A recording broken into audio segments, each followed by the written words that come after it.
Mutual fund અને SIP માંથી પૈસો બનાવવો છે? જો બનાવવો છે તો આપણે ઊભા રહેતા, ધીરજ રાખતા, લોંગ ટર્મ જેને કહે છે એ શીખવું પડશે.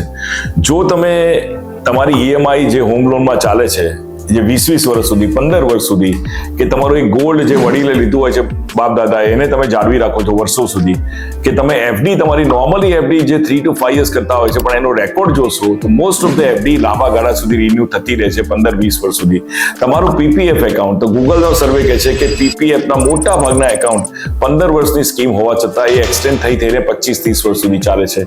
કે તમારું ગોલ્ડ અને સિલ્વર, એને બી તમે જો લોંગ ટર્મ હોલ્ડ કરો છો, એની બાજુ જોતા નથી ઇન્વેસ્ટ કર્યા પછી, બરાબર? અથવા ઈએમઆઈ તમારો 15-20 વર્ષ સુધી ચાલે છે, કે તમારી સમથિંગ લાઈક તમારી લેન્ડ લીધી છે, એ તમે લાંબા ગાળા સુધી રોકીને ઉભા રહો છો, તો why not mutual fund, why not SIP?